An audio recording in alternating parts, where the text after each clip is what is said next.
할렐루야. 반갑습니다. 목사 임지구 첫 외부 설교를 친정에서 할 수 있어서 너무 감사드립니다. 너무 감사드리고 네, 감사합니다. 이 박수는 저한테 하는 게 하나님께 하는 거죠. 그리고 임직식 때 이제 와서 이제 축하해 주신 우리 원로 목사님, 그리고 우리 담임 목사님, 그리고 장로님, 권사님, 우리 집사님들 너무 감사합니다. 우리 좌우로 앞뒤로 이제 이렇게 인사했으면 좋겠습니다. 역전되리라. 우리 다 같이 인사했으면 좋겠습니다.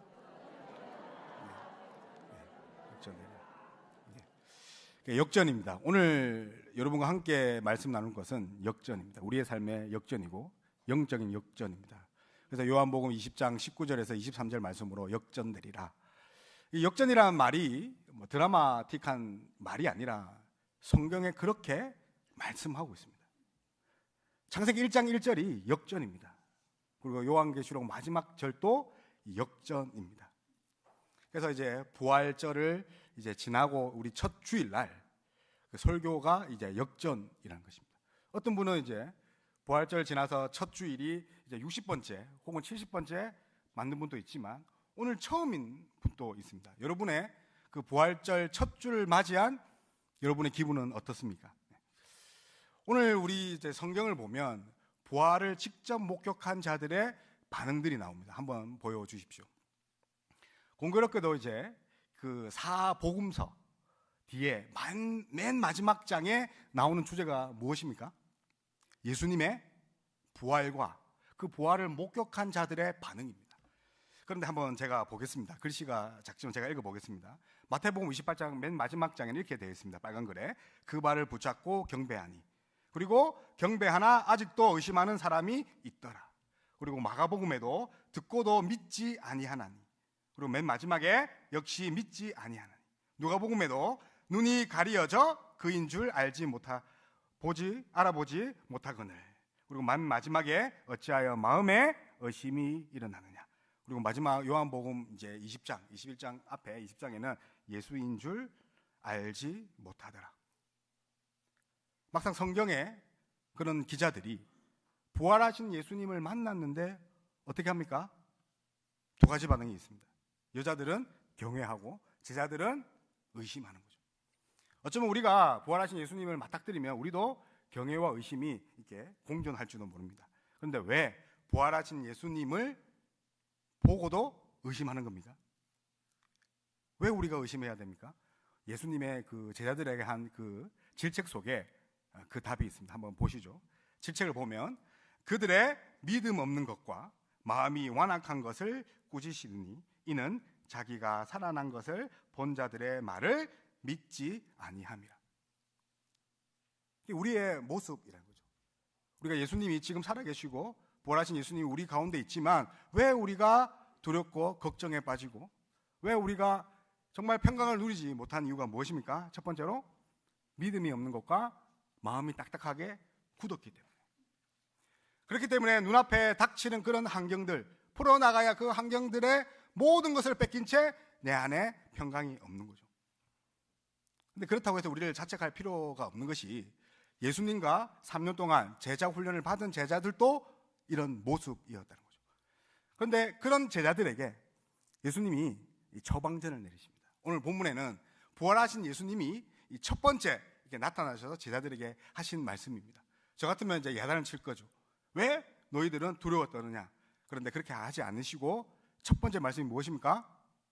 평강이 있을지어다. 우리 첫 번째 한번 보겠습니다. 우리 다 같이 읽어보겠습니다. 시작. 예수님이 깨어나시자마자 죽음의 권세를 이기자마자 제자들에게, 우리들에게 무엇을 선포합니까? 평강을 선포합니다. 왜냐하면 예수님이 제일 원하셨던 것이 평강이기 때문에. 오늘 우리 본문에는 이 극명하게 대조되는 제자들의 그런 감정을 표현하는 단어들이 있습니다. 우리 19절에는 어떤 단어가 있습니까? 두려워하여. 두려워하여. 노란 글씨죠. 그리고 20절에 어떤 단어가 있습니까? 기뻐하여. 제자들이 왜 두려워합니까? 당연히 예수님이 십자가에 못 박혀 죽었으니 그 다음 차례는 누굽니까? 자기니까요. 당시에 이제 유대교나 그 지도자들이 예수님을 믿으면 배교, 출교뿐만 아니라 십자가에 달 것을 모의하고 있었기 때문에, 그래서 그들이 문을 꽁꽁 닫고 있었다고 오늘 표현은 모인 곳에 문을 닫더라.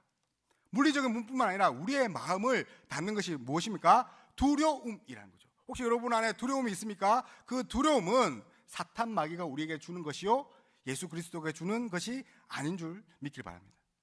그래서 그런 두려움을 가지고 있는 제자들에게 찾아가신 것입니다. 그래서 19절에서 20절에 이제 단번만에 이렇게 기뻐하다라고 이렇게 바뀌지 않습니까? 제자들이 뭐 조울증 환자거나 또 정신이 이상한 자들이 아닙니다. 어떻게 한 줄 만에 두려운 자가 기뻐합니까? 우리 오 여정도의 그 회원 여러분, 어떻게 두려움이 한 번만에 기쁨으로 바뀌겠습니까? 오늘 그 답이 오늘 본문에 있습니다. 예수께서 오사. 아멘. 예수님이 우리 인생의 신방 오시면, 예수님이 우리에게 오시면 우리의 두려움과 우리의 걱정이 뭘로 변합니까? 기쁨으로 변하는 거죠. 그래서 이 평강은요, 우리의 의지로 하는 것이 아니라 예수님의 의지로 가지는 것이 평강입니다. 그래서 오사, 오다, 이 엘코마이, 이 헬라어로 엘코마이인데 성경에 600번 이상 사용했습니다. 굉장한 단어죠.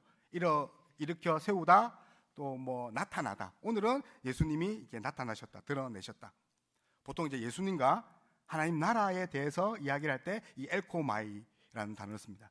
그런데 이제 성경을 계속 이렇게 보시는 분들은 아시겠지만 예수님이 마리아에게 그리고 여자들에게 내가 부활한 것을 알려라고 하셨는데, 그런 말을 하시고 먼저 버선발로 누구에게 먼저 간 겁니까? 오늘 제자들에게 가셨다죠. 왜 그렇습니까? 제자들에게 필요한 것이 지금 평강이기 때문에 이것을 먼저 주고 싶은 예수님의 마음이라는 거죠. 혹시 두려워 떨고 있고 미래에 대한 불안감 때문에 안절부절하고 계십니까? 그것은 예수님이 주시는 마음이 절대 아니라는 거죠. 그럼 어떻게 해야 됩니까? 물려쳐야 되는 거죠. 왜냐하면 예수님이 우리에게 원하는 것은 바로 마음의 평강입니다. 오늘 본문에는 평강이 있을지어라 두 번 이렇게 선포합니다. 그런데 26절 보면 똑같은 구조의 단어가 있습니다. 너에게 평강이 있을지어다. 예수님이 오사 가운데 서서 세 번 연거푸 평강을 이야기합니다. 성경의 세 번이라는 숫자는 완전한 숫자지 않습니까? 그러니 예수님이 우리에게 원하는 것은 바로 평강입니다. 평강을 히브리어로 뭐라고 합니까? 샬롬. 이 샬롬이란 말은 그 평강인데 예수님이 우리에게 주시는 인사요, 우리에게 주시는 선물입니다. 그리고 헬라어로는 에이레네입니다. 이 단어가 요한 1서를 빼고 모든 성경에 한 번 이상 다 나온답니다. 에이레네가. 그러니 신약을 뭐 핵심 주제로 이렇게 요약하자면 예수님의 평강, 예수님의 평화 이꼴 예수님의 복음입니다. 예를 들어서 예수님은 그 공생애 때 이 제자들을 파송할 때 어떤 파송을 합니까? 그 집에 들어가서 평안할지라고 선포하라라고 합니다. 인사가 그 집에 평안할지라. 그래서 여러분 가정의 제 1순위가 평안이라는 거죠. 구약에 넘어가면 이제 아론의 대제사장의 축복에 보면 이런 것이 있습니다. 여호와는 내게 복을 주시고 너를 지키시기를 원하며, 여호와는 그의 얼굴을 내게 비추사 은혜 베푸시기를 원하며, 여호와는 그 얼굴을 내게로 향하여 드사 평강 주시기를 원하노라. 대제사장의 축복에 세 가지가 있는데 복과 은혜와 그리고 평강 중에 그 대미를 장식하는 것이 평강이라는 거죠. 그래서 평강이 엄청 중요합니다. 그래서 이 바쁜 이 현대사회에 살아가는 우리에게 진짜 필요한 것은 물질적인 것, 건강적인 것이 아니라 어떻게 보면 이제 이 샬롬이라는 거죠. 그러면 샬롬이 이 어원적 뜻은 어떤 뜻이 있습니까? 여러 가지 뜻이 있죠. 그 핵심을 딱 두 단어로 이렇게 한번 추가해서 한번 보시죠. 한번 읽어보겠습니다. 한글만 시작. 온전함. 그리고 뭐 있습니까? 송상되지 않는. 우리가 필요한 것이 이 샬롬, 평화란 말이 원래 완전하다, 재기능하다는 거죠. 그런데 이 재기능이 오장육보가 재기능하는 것이 아니라 하나님과의 관계가 바로 온전하고 재기능하는 걸 말합니다. 진정한 평화는 하나님과의 관계가 회복되는 거죠. 그 회복을 위해서 누가 오셨습니까? 예수 그리스도 오셨다는 거죠. 왜요? 그분이 우리의 중보자이기 때문에. 우리의 가정에 샬롬이 있으려면 누가 있어야 됩니까? 예수 그리스도가 오사. 우리의 사업장에, 우리의 자녀에, 우리의 모든 만사에 누가 오셔야 됩니까? 예수 그리스도가 오셔서 하나님과의 연결이 되어야 되는 거죠. 그래서 이 이스라엘 민족은 그 사람에게 샬롬을 비지 않는 것을 저주라고 합니다. 샬롬 하지 않는 것을 뭐라고 합니까? 저주. 다시 말하면 하나님과 연관 없는 것은 전부 다 저주라는 거죠. 그 저주는 누가 줍니까? 사탄이 주는 거죠. 그래서 누구의 이름으로 끊어내야 됩니까? 예수 그리스도의 이름으로 물러갈지어다. 그래서 우리 안에 두려움과 불안들 이렇게 없애야 됩니다. 그래서 저도 이제 개척을 하면 그 제자들처럼 매일 두렵죠. 오늘은 또 어떤 일이 또 있을까? 분명히 하나님께서 개척을 이렇게 허락하시면서 평안이요 재앙이 아니라라고 분명히 하셨는데 왜 이게 바뀌었을까? 네. 왜냐하면 하나님을 바로 보지 못했기 때문에. 그래서 이제 개척 이제 수개월 지냈는데 딱 그 연습 하나 한 것 같습니다. 어떤 모양에 처해서도 일희일비하지 않는 것. 여러분들이 이제 많이 기도해 주셔서 이 교회가 이제 폭발적인 성장을 해야 되는데 그렇게 하지는 못하지만 그럼에도 불구하고 많은 자들에게 이제 복음을 전하고 또 이제 우리 청소년들도 양육하고 있습니다. 그들 이제 가정을 이제 복음을 전하려고 이제 준비하고 있는데 그럼에도 불구하고 매일같이 이제 두려움과 싸우는 접니다. 그러면서 이제 한 7, 8개월 동안 정말 하나님만 바라보는 연습. 바라고는 진정한 이 평강이 오직 하나님께 있음을 믿는 저와 여러분 다 믿었으면 좋겠습니다. 그래서 예수님이 오사, 예수님의 임재라는 거죠. 임재. 그래서 그 임재 속에 거하는 자들은 결코 세상에 줄 수 없는 평안, 그리고 세상에서 얻을 수 없는 평안을 이렇게 맛볼 수 없죠. 맛볼 수 있는 거죠. 그것을 그리스도와의 연합인 거죠. 그래서 사실은 이제 성경 한 권을 요약하라고 하면 그리스도 안에 거하는 연합이라는 거죠. 그래서 이제 요한복음 14장 27절에 예수님께서 이렇게 말씀하셨습니다. 내가 너희에게 주는 것은 세상에 주는 것 같지 아니하리라. 아멘. 왜냐하면 세상에 있는 것들은 우리가 죽으면 다 놔두고 가야 된다는 거죠. 혹시 여러분 가운데 세상에서 얻었던 것들을 단 하나라도, 모래 한 줌이라도 가져가실 분이 있습니까? 세상에 주는 평강은 단 일시적입니다. 아니, 신기루와 같습니다. 손에 넣자 흐르는 물처럼. 그러나 예수님의 평강은 천국까지 갈 수 있는 거죠.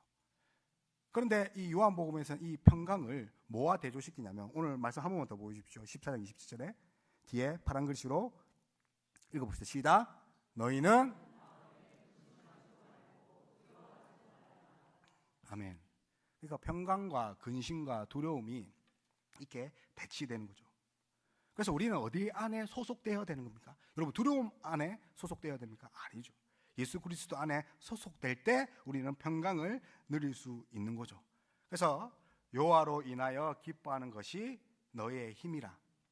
아멘. 여호와로 인하여 기뻐하는 것이 우리의 힘이라는 거죠. 그래서 바라기는 그리스도 안에 정말 참 평안을 누리는 저와 여러분 다 되었으면 좋겠습니다. 그래서 답은 예수님입니다. 예수님.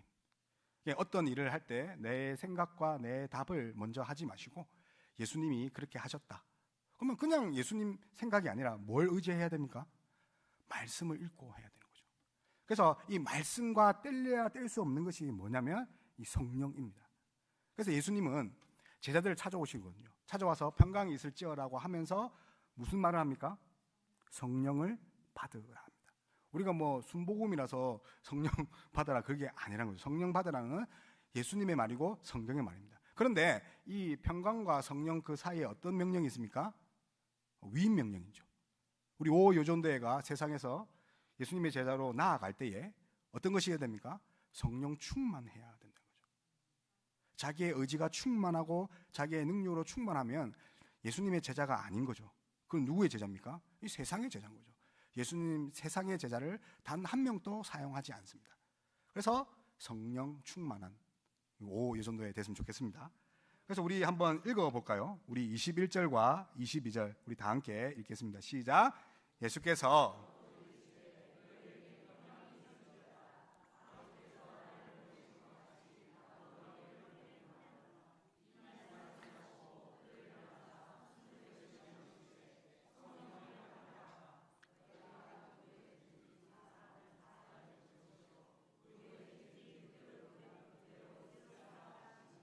아멘. 예. 그래서 이제 평강이 있을지어라 이렇게 명령을 하시고 오늘은 성령을 또 받으라. 이 모든 것이 나의 의지가 아니라 예수님 의지죠. 그래서 다 전부 다 외부에서 오는 것입니다.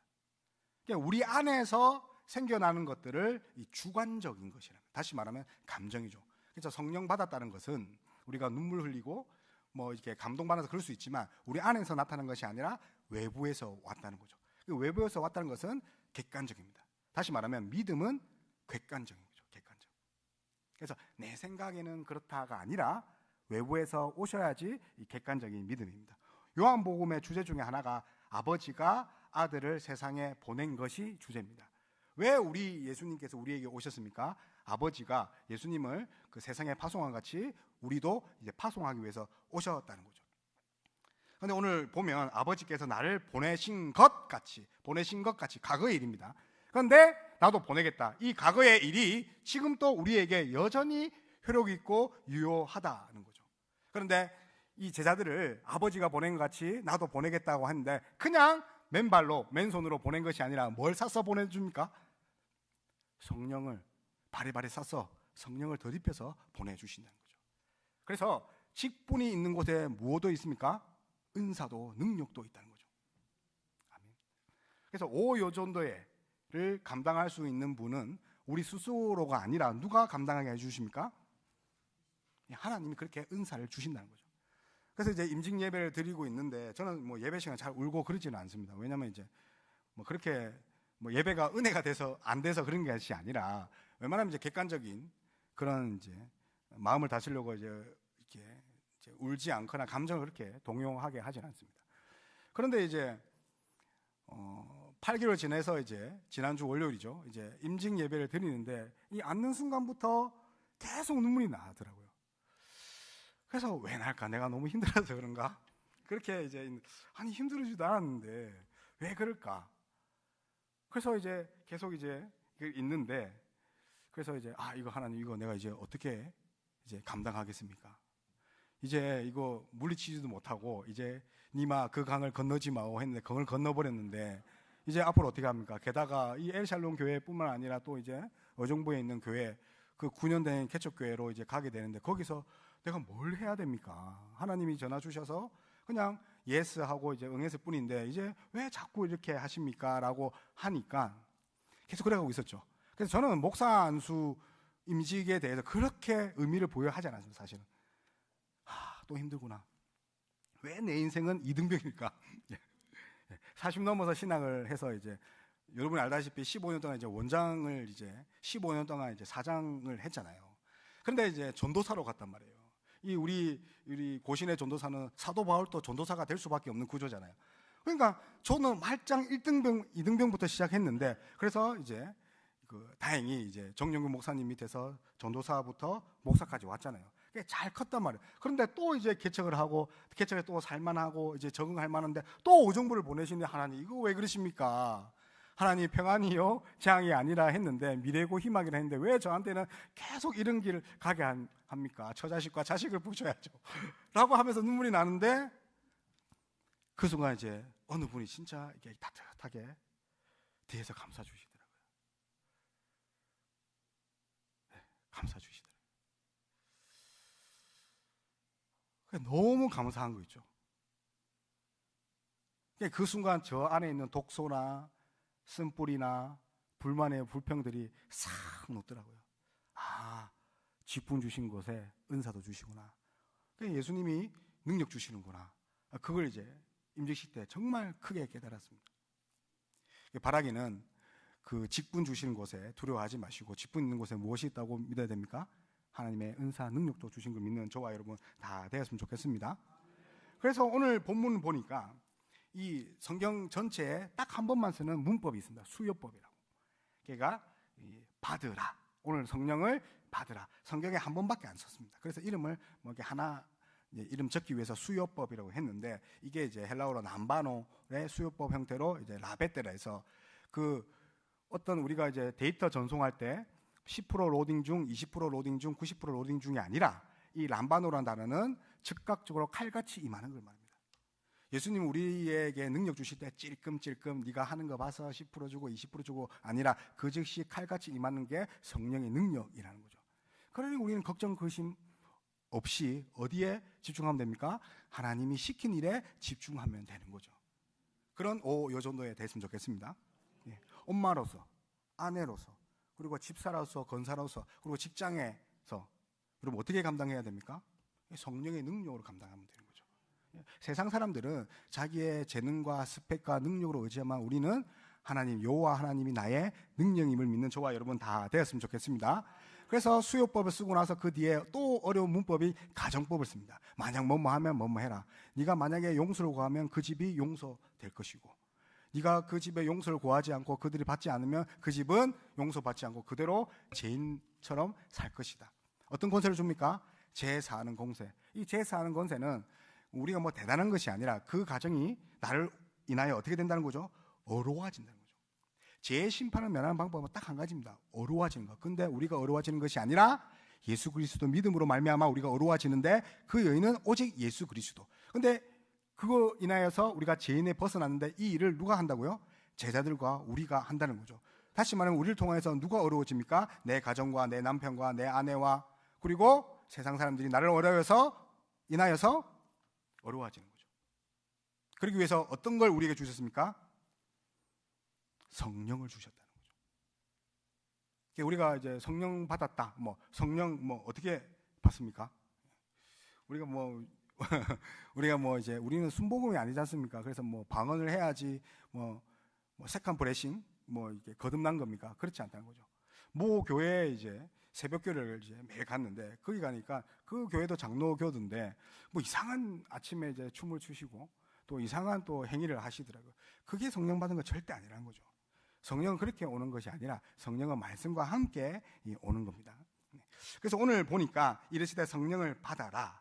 그래서 이렇게 우리에게 어떤 의미가 옵니까? 여러분, 성령이 진짜 필요하십니까? 아멘. 성령이 필요할 수밖에 없다는 거죠. 왜냐하면 성령이 필요 없다는 말은 나이가 완전하다, 겸손하다는 거죠. 우리가 이제 최첨단 시대를 살아가고 또 편한 시대를 살아가지만, 그럼에도 불구하고 인간의 한계는 여전하다는 거죠. 그 인간의 한계를 뛰어넘을 수 있는 것이 무엇입니까? 하나님의 도우심이죠. 우리 매일같이 두렵지 않습니까?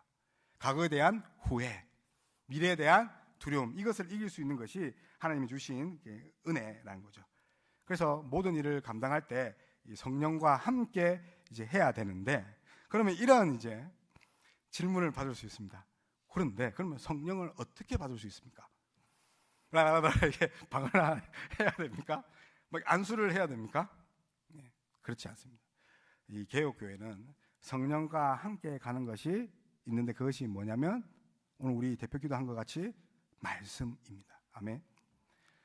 말씀 없이는 성령의 역사도 없다는 거죠. 성령의 역사가 있는 곳에 말씀이 있다는 거죠. 근데 말씀 잊지 않고 성경을 읽지 않는데 어떻게 성령의 역사가 일어나겠습니까? 우리 한번 따라 해보겠습니다. 성령과 함께 가는 것이 말씀입니다. 말씀 없이는 성령의 역사도 없습니다. 그래서 성령 충만했다, 예언하고 방언하고 신유하고 그런 것이 아니라 내 안에 말씀으로 가득 찼다는 거죠. 그러니까 그 말이 나의 힘의 원동력이 되는 거죠. 그래서 여러분, 부지런히 말씀을 읽고 말씀으로 양육받고 교회에서 하는 그런 프로그램에 참여하셔야 되는 거죠. 목사님들과 이제 교역자들 시간이 이렇게 많이 있어서 그런 것이 아니라 결국은 함께 한 성령을 공유해서 하나의 교회로 세워가기 위해서 그런 훈련을 한다는 거죠. 그래서 두려움과 또 우리의 기쁨을 빼앗아가는 것들, 그걸 없애기 위해서는 말씀으로 성령 충만한 저와 여러분 다 되었으면 좋겠습니다. 그래서 어떤 분이 깨진 항아리를 들고 이거를 물을 담아서 이 바게스에다 다 담아라 한 거죠. 어떤 분이 이 깨진 물동이를 가지고 어떻게 합니까? 그래서 하루 종일 옮겼대요. 이렇게 투두투를 대다가 물이 하나도 안 차니까 그 시킨 분이 화를 내더래요. 왜 물을 안 채웠냐고. 아니 사장님 보시라고. 이 밑둥이 빠졌는데 어떻게 됩니까? 하루 종일 저는 수백 번을 했습니다. 그래서 이제 깨진 밑둥이 빠진 항아리를 들고 오라고 하니까 그 항아리가 어떠냐면 깨끗해진 거죠. 처음에는 길가에 버려진 그는 부서진 것인 줄 알았는데, 더러운 건 줄 알았는데, 그렇게 계속 밑둥에 물 붓듯이 계속 하다 보니까 그 밑둥 빠진 그 항아리가 어떻게 됐다고요? 깨끗하게 됐다. 내가 성경을 읽어도 못하겠다. 무슨 말이지? 그래도 또 읽다 보면 어떻게 된다고요? 결국은 내 영혼이 깨끗해지는 거죠. 내 영혼이 거룩해지는 거죠. 그러니까 성경을 포기하지 않고 읽을 때 우리가 말씀으로 충만하면 결국 우리가 깨끗해져서 하나님의 영광을 볼 수 있는 거죠. 그래서 성경의 제자가 되지 않고는 성령의 능력을 단 한 숟가락도 맛볼 수 없습니다. 말씀의 제자가 되지 않고는 성령의 능력조차도 체험할 수 없습니다. 아니, 성령의 시효자도 체험하지 못하는 거죠. 그러니까 성령과 말씀은 불가문의 관계, 뗄래야 뗄 수 없죠. 그러면 이렇게 또 질문을, 그러면 순종이 뭡니까? 순종은 성경을 읽음으로 성령의 감동에 복종하는 거죠. 내 마음을 읽음으로 내 마음에 복종하는 것이 아니라 성경을 읽음으로 성령의 감동에 복종하는 것이 순종입니다. 따라서 내가 순종적인 그런 오유전도회가 되고 싶으면 어디에 기준을 주고 또 어디에 또 집중해야 됩니까? 오직 말씀이라는 거죠. 그래서 우리가 전도회지 않습니까? 전도회를 또 약간 뒤집어 보면 말씀의 모임이라는 거죠. 왜 전도 그 말씀으로 하는 거니까. 결국은 우리를 이제 성령 충만함께 평강께 이르게 하시는 것이 무엇입니까? 로고스 대신 예수 그리스도 그 말씀이라는 거죠. 그래서 우리는 두려워하지 마시기 바랍니다. 아멘. 그래서 이 성경을 이렇게 주어 이렇게 읽어야 되는 거예요. 성경을. 여러분 성경을 얼만큼 읽으십니까? 저는 이제 임시식 때 우리 원로 목사님께 이제 성경책을 이제 선물 받았거든요. 제 생애 두 번째 성경책입니다. 제 이제 연애할 때 제 아내와 한 번 받고, 그리고 이제 두 번째로 이제 받은 성경입니다. 근데 이 성경이 이제 달고 달아야 되는데, 그래야지 많이 읽었다는 표시를 해야 되는데, 이제 원로 목사님께서 이제 소가죽으로 된 단단한 소가죽으로 된 걸 사주셨더라고요. 이거 언제 읽게?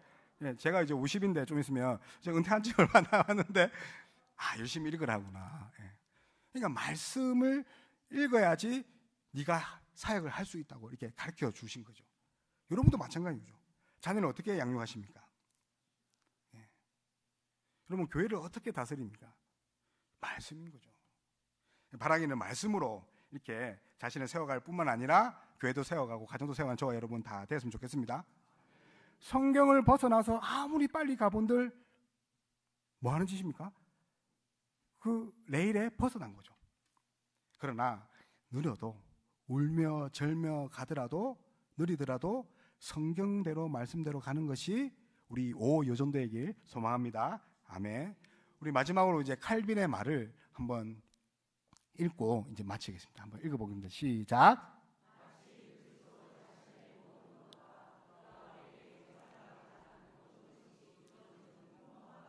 아멘.